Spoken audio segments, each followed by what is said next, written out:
하나님, 오늘 아침에 하나님께서 우리들을 하나님의 날개 위에 보호하고 계심을 깨닫게 허락해 주시옵소서.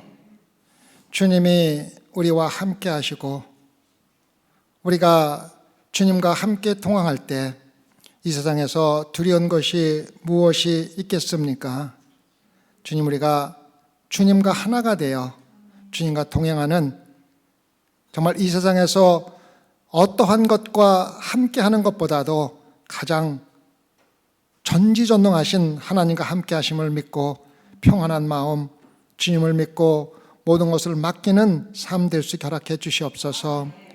우리가 주님을 보지 못함은 우리가 주님을 온전히 믿지 못하기 때문임을 깨닫고, 우리 소망교회 모든 성도들의 믿음이 온전하여 누구나 하나님과 동행하는 것을 깨달으며 기쁨과 즐거움으로 신앙생활을 할 수 있도록 주님 인도하여 주시고 축복하여 주시옵소서. 감사하며 예수님 받들어 기도드렸사옵나이다. 아멘. 지도 좀 띄워주시겠어요? 3차 지도. 우리가 사도행전 18장 23절에서 갈라디아와 부르기아 땅을 방문하면서 사도 바울의 3차 선교여행이 시작된 겁니다. 3차 선교여행이 3차 선교여행은 2차 선교여행과 거의 비슷합니다. 이전에 복음을 전파했던 것을 다시 돌아보며 교회의 기반을 튼튼하게 세우는 것이 목적이었습니다. 지도로 보면은 오른쪽 우편에 있는 수리아 안디옥에서 시작해서 갈라디아와 다소와 쭉 거쳐서 지금 오늘은 어디에 가 있냐면은 중간쯤에 있는 에베소에 우리가 와 있다는 것을 보면 잘 알겠습니다. 그래서 우리가 지금 3차 여행 가운데서 지금 소아시아에 있는 에베소에 와 있습니다. 에베소는 이 당시에 사도 바울이 3차 선교여행 동안에 2년 동안 말씀을 가르치면서 세운 교회이며, 요한계시록에 나오는 7개 교회가 이때 사도 바울이 소아시아에서 거주하면서 세운 교회들이라고 성경은 기록하고 있습니다. 사도 바울이 복음을 전하기 전에는 에베소는 신비한 마법의 주문에 완전히 매료되어서 마법과 미신을 믿던 사단이 다스리던 도시였습니다. 이러한 어둠의 에베소가 사도 바울이 전하는 2년 동안의 말씀을 통한 하나님의 나라의 권세를 인하여 사단의 권세가 완전히 물러가고 하나님의 교회가 든든히 세워지는 도시로 완전히 변하게 된 것을 우리가 오늘 공부하게 될 것입니다. 사도행전 19장 8절과 12절은 에베소에서 사도 바울의 세 가지 중요한 사역을 보여주고 있습니다. 바울의 첫 번째 사역은 하나님의 말씀을 가르치는 사역입니다.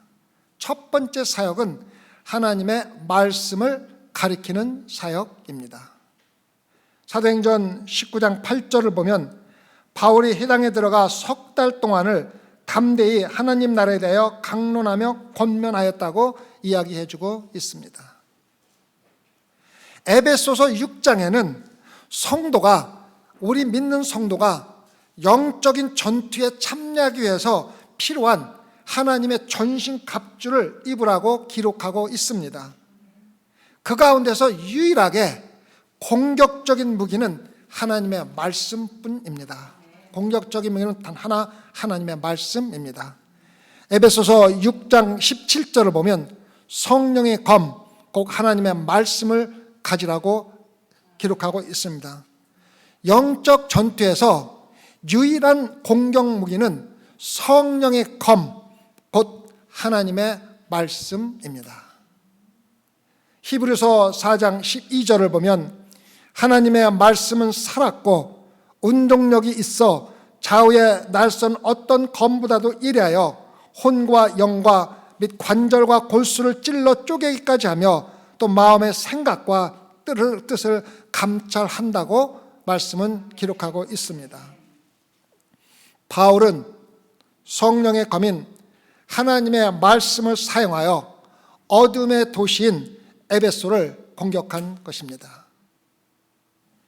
성도 여러분, 우리가 지금 살고 있는 세상은 대단히 어둡고 혼란으로 가득 찬 세상입니다. 지금 우리가 살고 있는 어두운 세상을 공격하는 최고의 무기도 성령의 검인 하나님의 말씀입니다. 세상의 어둠과 싸울 때 하나님의 말씀보다 더 큰 능력이 있는 무기는 이 세상에 단 하나도 없습니다. 마치 사자를 세상에 풀어놓듯이 하나님의 진리의 말씀을 있는 그대로 전하기만 하면 하나님의 말씀이 굶주린 사자같이 어두운 세상을 공격하여 무섭게 변화시킨다는 것을 우리가 깨닫고 하나님의 말씀을 전하는데 최선을 다하라는 것입니다. 사도 바울이 하나님의 말씀을 어떻게 가르쳤다고 기록하고 있습니까? 바울이 담대히 말씀을 가르쳤다고 기록하고 있습니다. 사도 바울의 설계 특징은 듣는 사람들과 어떠한 대립이 된다 할지라도 어떠한 타협 없이 진리의 말씀을 그대로 전하는 것이 사도 바울의 설계 특징입니다. 바울은 사람들이 하나님의 말씀을 거부하거나 설교하는 자신에게 적대감을 가지는 것에 대한 두려움 때문에 말씀을 전하는 것을 억제하거나 말씀 그 자체를 타협해서 전한 적이 단 한 번도 없는 사람이 바로 사도 바울입니다. 사도 바울이 사람들이 믿든 믿지 않든 비방을 하든 대립을 하든 바울은 그들에게 하나님의 진리의 말씀을 있는 그대로 전했을 뿐이며 그 말씀은 무섭게 그 사람들을 변화시켰다는 것을 우리가 기억해야 합니다. 요즘 설교는 듣는 사람들이 적대감을 가지거나 불쾌하게 느끼거나 대립하는 것을 두려워하기 때문에 심하게 타협을 하며 진리를 왜곡하거나 말씀을 약하게 희석시켜서 전하게 되는 경우가 대단히 많습니다. 성령의 검이 아니라 종이로 접은 검을 가지고 영적인 싸움을 싸우려고 나가는 용사들과 모습이 똑같은 것을 우리가 부인할 수가 없는 것입니다. 전하는 말씀에 혼과 영과 및 관절과 골수를 찔러 쪼개는 능력이 전혀 없는 죽은 말씀을 전할 때가 너무 많습니다. 듣는 사람들을 변화시키는 살아있는 날선 검이 아니라 사람들을 일시적으로 편안하고 즐겁게 해주는 마약에 불과한 설교를 수없이 하고 있다는 것을 우리는 깨달아야만 합니다. 더 큰 문제가 무엇인지 압니까? 더욱 심각한 문제는 그러한 마약 같은 설교를 하는 교회에 사람들이 모여들고 있다는 것입니다. 편안한 것을 좋아합니다. 나를 불쾌하게 하는 것을 좋아하는 사람이 없다는 것입니다. 사도 바울은 사람들의 반응에 전혀 관계없이 듣는 사람만 있으면 진리의 말씀을 있는 그대로 전했다는 것을 우리에게 오늘 말씀이 알려주고 있습니다. 사도행전 19장 9절을 보면 어떤 사람들은 마음이 굳어 순종치 않고 무리 앞에서 이 도를 비방하거늘 바울이 그들을 떠나 제자들 따로 세우고 두란노 서원에서 날마다 강론하여 기록하고 있습니다. 여기서 마음이 굳어라는 말은 신약에서 마음을 강팍하게 해서 하나님을 대적할 적에 갖는 태도를 이야기하는데 많이 사용하고 있습니다.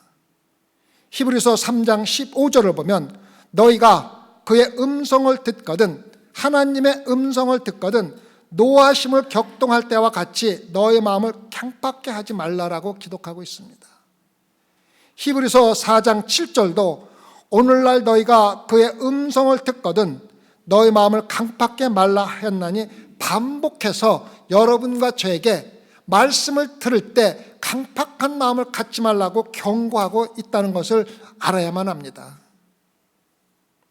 소망교회 성도 여러분, 여러분이 말씀을 듣고 구원을 얻기 위해서는 먼저 듣는 마음의 문을 열어야만 합니다. 아무리 귀한 설교를 한다 할지라도, 이 세상에서 가장 훌륭한 목사가 와서 설교를 한다 할지라도 여러분의 마음의 문이 닫혀 있으면은 마음의 말씀이 돌담에 쏘인 화살과 똑같이 튕겨져 나온다는 것을 우리에게 이야기해 주고 있는 것입니다. 여러분의 진리의 말씀을 듣고 예수 그리스도를 영접하는 것보다는 비방하는 마음이나 부정하는 마음을 갖는 첫 번째 이유는 여러분들의 마음이 강박하기 때문이라는 것을 알아야만 합니다. 여러분이 예수 그리스도가 여러분에게 주시는 영원한 생명을 원하신다면은 제일 먼저 여러분의 마음을 열고 제가 전하는 하나님의 말씀을 들으시기를 간곡히 부탁을 드리는 것입니다. 바울은 하나님의 말씀을 비방하는 자들 때문에 말씀 전하는 것을 포기하거나 말씀을 약하게 희석시키는 대신에 그들을 떠나서 제자들을 따로 세우고 두란노 사원에서 말씀을 가르치기 시작한 것입니다. 다른 기록에 의하면은 사도 바울이 매일 오전 11시부터 오후 4시까지 말씀을 전했다고 기록이 되어 있습니다. 이때가 11시부터 4시까지가 에베소 사람들이 그 당시에 정오에 쉬는 시간을 갖는 시간이었습니다. 그들의 하루는 아침 7시에 시작해서 11시에 끝나고 또 5시간 휴식을 취한 후에 오후 4시부터 저녁 9시 반까지가 그들의 삶의 일상적인 삶이었습니다. 그래서 사도 바울은 바로 이 사람들이 쉬는 시간을 이용해서 그들을 두란노 사원으로 초대해서 하나님의 말씀을 가르친 것입니다.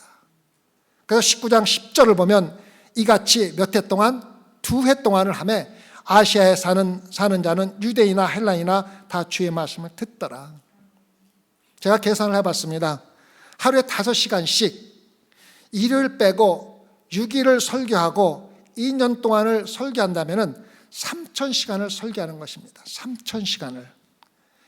여러분이 저의 설교를 단 한 주도 빠짐없이 듣는다고 가정을 한다면, 또한 제가 30분 정도 설교를 한다고 한다면 1년에 26시간만 설교를 듣게 될 것입니다.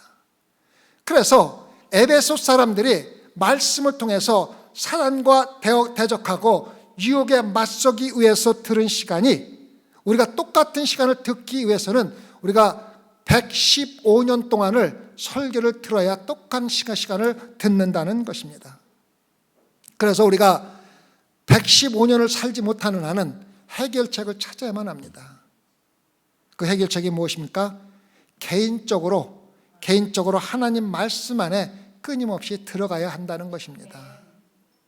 설교를 통하여 공개적으로 하나님 말씀 안에 들어갈 뿐만 아니라 개인적으로 말씀 속으로 들어가 마귀의 유혹을 물리치고 충실하게 신앙생활을 할 수 있는 믿음의 기반을 든든히 다둬야 한다는 것을 우리에게 이야기해 주고 있습니다. 바울은 2년 동안 믿을 수 없을 정도로 많은 시간을 가르치며 에베소에 있는 사람들뿐만 아니라 소아시아에 있는 이방인이나 헬라인이나 할 것 없이 하나님의 말씀을 듣기 위해서 모였고, 하나님의 말씀이 검으로 마술과 신비의 도시인 에베소 사람들을 완전히 변화시킨 것을 우리가 오늘 말씀을 통해서 계속해서 들을 수가 있을 것입니다. 사도 바울의 두 번째 사역은 하나님의 능력으로 사람들의 병을 치유하는 치유의 사역이었습니다. 사도행전 19장 11절과 12절을 보면 하나님이 바울의 손으로 희한한 능력을 행하시니 심지어 사람들이 바울의 몸에 손수건이나 앞치마를 가져다가 병든 사람에게 얹으면 그 병이 떠나고 악기로 떠나가더라. 바울의 사도적 권위인 병을 치유하고 심지어는 손수건으로 행하는 치유의 능력을 우리가 제대로 이해하지 못하면은 사이비 목사에게 걸려들 확률이 대단히 큽니다. 사도행전에 기록된 기적에 대하여 성경이 우리에게 무엇이라고 가르치고 있는지를 깨닫지 못하면 잘못된 사입에 빠질 확률이 크다는 것입니다. 성경은 사도행전의 치유와 표적과 기사의 사역이 처음 교회를 세우는 변환의 시대에 적어도 두 가지를 성취하기 위해서 하나님에 의해서 계획된 치유의 사역이 있다는 것을 분명히 우리에게 선언해 주고 있습니다. 하나는 사도들이 하나님이 보낸 사도임을 입증하기 위한 치유와 기적의 사역이었습니다. 그 당시에는 사도들이 하나님이 보낸 사도인지를 확인할 성경이 있지 않았기 때문에 누군가가 말씀을 전하면서 내가 하나님이 보낸 사도라고 이야기를 한다면 그것을 확인하고 입증할 방법이 전혀 없었다는 것입니다. 그래서 하나님은 사도들에게 능력을 주어 하나님의 사도임을 확증하기 위한 표적과 기사를 행하도록 허락을 하신 것입니다. 다음은 그들이 전하는 말씀이 하나님으로부터 온 것임을 인증하는 사역과 기적을 행하도록 허락을 했다는 것입니다. 히브리서 2장 3절과 4절을 보면 이 구원은 처음에 주로 말씀하신 바요 하나님께서 예수 그리스도가 사도들에게 말한 것이요 들은 자들이 사도들이 듣고 우리에게 확증한 바니 하나님도 표적들과 기사들과 여러 가지 능력과 및 자기 뜻을 따라 성령이 나눠주신 것으로서 저희와 함께 그들의 전하는 말씀이 하나님께서 온 것임을 확증하였다고 우리에게 이야기해 주고 있습니다. 표적과 기사와 이적은 사도들이 전하는 말씀이 참으로 하나님께로부터 왔다는 것을 세상에 증거하기 위해서 하나님에 의해서 의도되었다고 기록하고 있다는 것을 우리가 알지 못하면 잘못된 사입에 빠져든다는 것입니다. 우리가 여기서 반드시 알아야 할 것은 바울의 치유 능력이 예수 그리스도의 치유의 능력과 완벽하게 똑같이 닮았다는 것입니다. 예수님은 손으로 병을 고치셨지만 그것이 전부가 아니라는 것을 여러분과 저는 잘 알고 있습니다. 12회를 혈류병으로 앓는 여인이 예수의 뒤로 와서 그 옷에 손을 대니 그 혈류병이 즉시로 나았다고 기록하고 있습니다. 사도 바울이 손으로 능력을 행했을 뿐만 아니라 몸에서 손수건이나 앞치마를 가져다가 얹으면 병이 치유된 것은 예수 그리스도의 치유 능력을 그대로 모방한 것입니다. 예수 그리스도가 왜 기적을 나타내신지 잘 알고 있지 않습니까? 예수님께서 자신이 하나님의 아들임을 증거하기 위해서 기적을 행하신 것 같이 사도 바울의 기적이 자신의 사역이 예수 그리스도 하나님의 아들인 예수 그리스도의 사역임을 증거하기 위해서 기적을 행하는 능력을 예수 그리스도께서 주셨다는 것입니다. 분명히 우리가 이걸 잘 알아야만 합니다. 그러면 오늘날 하나님께서 기적을 행하십니까? 오늘날도 하나님께서 필요하실 때마다 여러 가지 기적을 행하시지만 사도 바울이 사도행전에서 행한 기적과는 그 목적이 다르다는 것을 우리가 분명히 알아야만 합니다. 분명히 하나님은 지금도 기적을 행하십니다. 오늘날도 기도를 통하여 일어나는 기적은 우리의 복음 사역을 입증하기 위한 것이 아니라 지금은 온전한 성경이 기록되어 있기 때문에 우리가 복음을 전하는 말씀을 입증하기 위해서는 우리가 말씀대로 살아감으로써 그들에게 예수 그리스도의 복음이 바로 하나님의 말씀이라는 것을 입증하는 것이 바로 입증하는 방법이라는 것입니다. 그래서 지금은 우리가 기적을 행함으로 이것이 하나님께서 온 말씀이라는 것을 입증할 필요가 전혀 없다는 것입니다. 사도 바울의 세 번째 사역은 귀신을 쫓아내는 사역입니다. 사도행전 19장 12절 후반에 악기도 떠나가니라. 바울의 옷을 만짐으로 병자들이 고침을 받고 귀신 들린 사람이 다 풀려나는 기적을 실질적으로 사도 바울이 행하는 것을 볼 수가 있습니다. 물론 지금도 기도를 통하여 예수 그리스도의 능력으로 귀신을 나가게 할 수는 있지만, 바울이 예수 그리스도의 사도라는 것을 증명하기 위해서 가지고 있었던 귀신을 쫓아내는 능력과는 서로 다르다는 것을 우리는 알고 신앙생활을 해야 합니다. 예수님께서 사도들에게 제자들이 귀신을 쫓아내지 못하다 마가복음 9장 29절에서 기도 외에는 다른 것으로는 이런 유가 나갈 수 없느니라 말씀하셨습니다. 예수 그리스도를 믿는 제자로서 여러분과 저는 기도로 귀신을 나가게 할 수 있지만, 사도 바울은 귀신을 다스리는 예수 그리스도의 능력을 그대로 행하면서 예수 그리스도가 보낸 사도임을 입증하는 것과는 우리가 하는 기도와는 차이가 있다는 것을 반드시 알고 기도하라는 것입니다. 심지어는 예수님처럼 바울의 손수건만 만져도 악기가 나간 것은 우리의 능력과는 커다란 차이가 있는 것입니다. 지금 영적 전쟁이라는 문구 아래 교회는 믿지 않는 세상처럼 미신적으로 돌아가는 교회가 참 많이 있다는 것은 가슴 아픈 일입니다. 심지어는 귀신을 쫓아내는 방법을 가르치며 세미나를 하면서 자신이 귀신을 마음대로 다스리는 능력을 가진 것처럼 귀신을 쫓아내는 장사를 하고 있는 목사들이 있다는 것은 공공연히 알려진 사실입니다. 서신서에서 우리에게 마귀를 대적하라고 기록하고 있지만, 우리에게 사도 바울처럼 마귀를 다스리는 능력을 주셨으니 귀신을 마음대로 쫓아내라는 사역을 맡긴 구절은 단 한 구절도 없다는 것을 우리가 분명히 알아야만 합니다. 야고보서 4장 7절을 보면 마귀를 대적하라, 그리하면 너희를 피하리라. 에베소 6장 11절을 보면 마귀의 괴계를 능히 대적하기 위하여 하나님의 전신갑주를 입으라고 기록하고 있습니다. 사도행전 19장 13절과 14절은 그렇게 미신적으로 믿는 사람들이 어떠한 모습으로 나타났는지를 우리에게 분명히 보여주고 있습니다. 이에 돌아다니며 마수라는 어떤 유대인들이 시험적으로 악기 들린 자들에게 대하여 주 예수의 이름을 불러 말하되, 내가 바울의 전파하는 예수를 빙자하여 너를 명하노라 하더라. 유대 한 제사장 스게의 아들 일곱 아들도 이 일을 행하더라.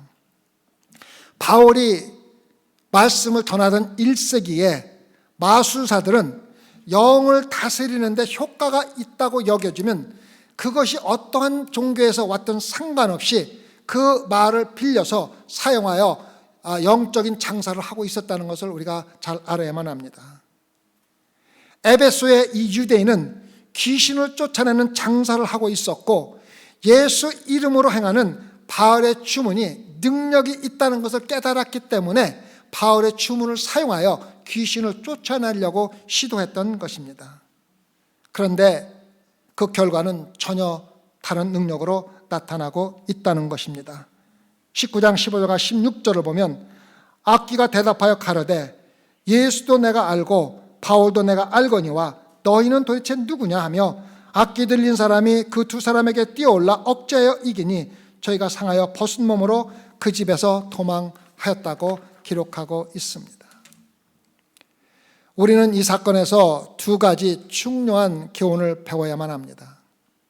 첫 번째, 우리가 주 예수의 이름을 사용할 적에 예수의 이름이 귀신의 세계를 대적하기 위해 누구나 사용하는 어떠한 주술의 일부가 아니라는 것을 깨달아야 합니다. 믿는다고 하는 사람들 가운데 많은 사람들이 기도 마지막에 예수 그리스도의 이름만 언급하면 기도가 이루어지는 줄 알고 예수 그리스도의 이름을 사용할 때가 많이 있다는 것입니다. 예수의 이름은 마법 같은 능력을 나타내는 데 사용하는 어떠한 주술의 일부가 아니라는 것을 알아야만 합니다. 만약에 그랬었다면 이렇게 예수 그리스도의 이름을 사용했던 유대인들이 귀신을 쫓아내는데 성공했을 것입니다. 우리가 예수 그리스도의 이름을 언급할 때 그것이 기도이든 어떠한 사역이든 내가 누구이며 예수 그리스도와 내가 어떠한 관계를 가지고 있는지가 가장 중요하다는 것을 알고 사용하라는 것입니다. 두 번째, 귀신은 누가 진심으로 예수 그리스도를 따르는 자이며 누가 예수 그리스도의 이름만을 사용하는 자들을 우리보다 더 잘 알고 있다는 사실입니다. 귀신은 누가 참된 예수 그리스도의 능력을 사용할 수 있는 사람인지를 이미 알고 있기 때문에 예수 그리스도의 이름을 잘못 사용하면 귀신에게 망신을 당한다는 것입니다.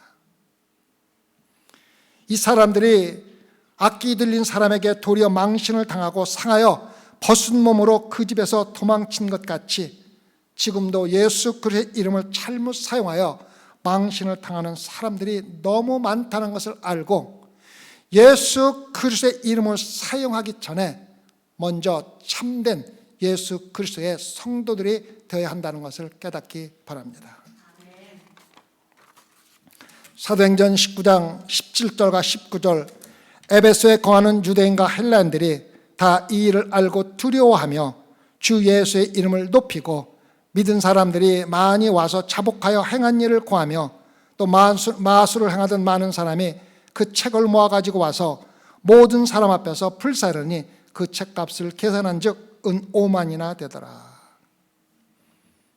성도 여러분, 이 말씀이 오늘 설교 제목인 명목상 그리스도인과 실제 그리스도인을 구별하는 기준이 되는 것입니다. 명목상 그리스도인들도 믿는 자들이며 신앙을 고백한 사람들입니다. 명목상 그리스도인도 교회를 다니며 예수 그리스도의 이름으로 기도를 하고 거룩한 성찬식에 참석을 하면서 참된 그리스도인이 행하는 모든 종교적인 행위를 똑같이 실제로 행하는 사람들입니다. 만약 질문을 받는다면 주저하지 않고 나는 그리스도인이라고 고백하는데 주저하지 않는 사람들입니다.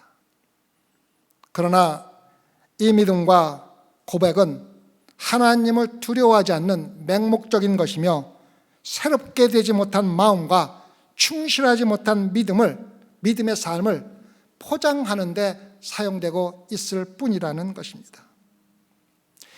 우리가 이렇게 포장을 하고 면목상 그리스도로 신앙생활을 하면서 어떤 때는 성공적으로 신앙생활을 하고 많은 명목상 그리스도인들이 참된 그리스도들처럼 보이는데 성공을 할 때도 많이 있습니다. 하지만 그 포장은 너무 얇기 때문에 영적으로 눈이 뜬 사람이라면 그것을 쉽게 구분할 수가 있을 뿐만 아니라 하나님은 항상 들여다보고 있다는 것입니다.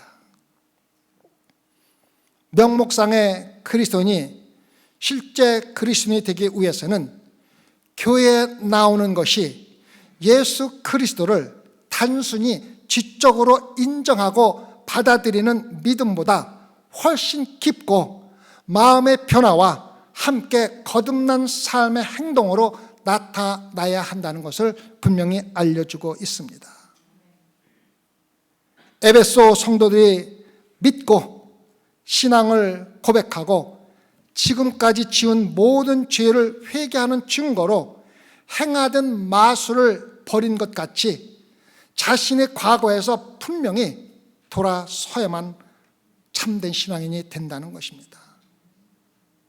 마술을 행하던 많은 사람들이 마술에 사용하던 책을 모아서 엄청난 돈을 들여서 산 책을 모아서 모든 사람들이 보는 앞에서 불사른 것입니다. 말 그대로 자신들이 과거에 하던 마술로 다시 돌아갈 다리를 완전히 불태워버린 것입니다. 마음을 바꾸고 다시 옛날의 모습으로 돌아갈 기회를 허용하지 않기 위해서 마술에 사용하는 책들을 영구적으로 제거한 사람들이 실제 참된 그리스도인들입니다. 성도 여러분, 이것이 여러분과 제가 살아가야 할 실제 그리스도인의 삶입니다. 다시 세상으로 돌아갈 가능성이 있는 것들을 영원히 제거하고 예수 그리스도를 따르는 자들이 바로 실제 참된 그리스도인이라는 것을 깨달으시기 바랍니다. 교회 나온다고 그리스도인이 아닙니다. 명목상의 그리스도인들은 옛 것을 그대로 가지고 있으면서 믿고 신앙을 고백하고 실제 그리스도인들이 행하는 모든 종교의식을 따라 행하면서 옛날의 삶과 신앙생활을 함께 병행하는 사람들을 명목상 그리스도인이라고 합니다. 옛 것을 그대로 가지고 교회를 다니시는 분이 있다면 여러분은 아직도 명목상 그리스도인이라는 것을 깨달으시고 새로운 그리스도인이 되는 방법을 오늘 말씀을 통해서 바꾸시기 바랍니다. 믿는다는 것은 우리 자신을 예수 그리스도께 바친다는 것이며 주께서 미워하는 모든 것을 버리는 것을 의미합니다. 우리가 주님을 사랑한다고 하면서 어떻게 주님이 보시기에 고통스럽고 모욕적인 것을 그대로 행할 수가 있단 말입니까? 예수 그리스도가 미워하는 것을 버리는 것은 거짓되고 불순한 모든 것을 버리는 것을 의미합니다. 충성되지 못하고 수시로 변하는 신앙생활을 하는 것, 선하고 순수해야 할 것에 많은 허영심을 가지는 것들은 거룩하고 참되신 주님이 미워하는 것들입니다. 예수 그리스도의 이름을 믿고 예수 그리스도를 닮겠다고 고백하고 그리스도를 따르겠다는 사람들이 주님이 미워하는 것들을 버리지 못하면 거룩하신 예수 그리스도는 참을 수 없이 마음이 고통스럽다는 것을 깨달으라는 것입니다. 귀하고 유익한 책들을 불태우는 것은 에베소에서 거듭난 사람들의 성실함을 가장 잘 보증하는 행동이었습니다. 사람의 헌신이 얼마나 깊고 진실한가를 알고자 할 때 그가 어떠한 강력한 말을 할 수 있는지, 얼마나 유창하게 나쁜 것을 비평하는지, 또 기회가 있을 때 한두 번 헌신하는 열정을 보이는지를 묻지 않는다는 것을 깨달으시기 바랍니다. 얼마만큼 나쁜 것들을 떠날 준비가 되어 있는지에 여러분들의 헌신이 달려 있다는 것을 알으라는 것입니다. 어떻게 뿌리 깊은 습관을 버릴 것인지, 어떻게 소중한 보물들을 옆으로 제쳐놓고 예수 그리스도를 따를 것인지, 어떤 커다란 즐거움을 포기할 수 있을 것인지, 얼마나 많은 돈과 물질을 주님을 위해서 희생할 것인지, 소중하지만 그 관계가 해롭다면 어떻게 포기할 것인지, 이러한 모든 것들을 묻는 것이 여러분이 진정한 구원받은 실제 그리스도인인지 명목적인 그리스도인지를 구분한다는 것입니다. 이런 일을 행하는 사람은 예수 그리스도를 증거한다는 것을 보여주는 것입니다. 모든 사람이 소중히 여기고 추구하는 것들을 예수 그리스도를 위하여 희생하는 만큼 우리가 심판台앞에 설 적에 우리에게 크게 영향을 주는 것이 없고, 사람들이 우리가 참된 그리스도라고 인정하는데 더 좋은 방법은 없다는 것을 깨달으시기 바랍니다. 자신을 그리스도라고 고백한 모든 사람들이 헌신에 참여하고 새 신자를 만들기 위해 노력할 뿐만 아니라, 내가 믿지 않았다면은 즐기고 누리고자 하는 쾌락을 스스로 버리고, 내가 믿지 않았다면은 나 자신만을 위해서 사용하려는 돈을 다스리는 사람들을 위해서 사용하고, 양심적으로 적절하지 않은 세속적인 이익을 미리 포기할 때, 지금 보기에 우리가 어리석어 보이지만은 언젠가 우리에게 가장 큰 승리를 가져다 준다는 것을 기억하시기 바랍니다. 오늘 말씀을 마무리하면서 여러분에게 두 가지 질문을 하겠습니다. 두 가지 질문에 스스로 대답해보면서 내가 명목상 그리스도인인지 실제 그리스도인인지를 스스로 판정해 보시기 바랍니다. 첫 번째, 지금 악기 들린 사람이 나를 참된 성도인지 또는 예수의 이름만 사용하는 거짓 성도인지를 구분하여 공개를 한다면 내가 어떠한 쪽에 속하겠습니까? 악귀의 공격을 받아 상하여 벗은 몸으로 도망가는 비참한 모습이 되지는 않을까요? 명목적인 그리스도인으로서 옛것을 그대로 가지고 있으면서 한편으로는 참된 신앙인을 따라 신앙생활을 하면서 실제로 이중생활을 하고 있지는 않습니까? 두 번째, 만일 오늘 성령이 나에게 임하여 내가 오늘 옛것을 버린다면 무엇을 불태워 버리겠습니까? 무엇을 불에 넣을 준비를 가지고 이 자리에 나오셨습니까? 거룩함, 순결함, 경건에서 나를 멀어지게 하고 거룩에 대한 간증과 하나님의 의에 대한 굶주림을 감소시키는 모든 것, 나를 유혹하는 것은 모든 것, 나를 유혹하는 것은 무엇이든지 불태울 준비가 충분히 되어 있습니까? 마지막 사도행전 19장 20절은 이와 같이 주의 말씀에 힘이 있어 흥하여 세력을 얻으니라. 소아시아에서 에베소 지역에서 교회가 전결된 후에 에베소 사람들이 옛것을 완전히 청소한 후에야 하나님의 말씀이 힘있고 번성하여 널리 퍼지게 되었다는 것을 소망교회 성도분들이 반드시 알아야만 합니다. 소아시아의 에베소 지역에서 교회가 정결케 된 후에야 하나님의 말씀이 힘있고 번성하여 널리 퍼지게 되는 것을 반드시 알아야만 합니다. 그래서 에베소 교회같이 소망교회가 흥황하여 세력을 얻기 위해서는 여러분과 제가 우리 자신의 비밀을 털어버리고 옛것들을 완전히 불태워버린 성도가 되어야만 우리가 전하는 말씀에 힘과 능력이 생긴다는 것을 알아야만 합니다.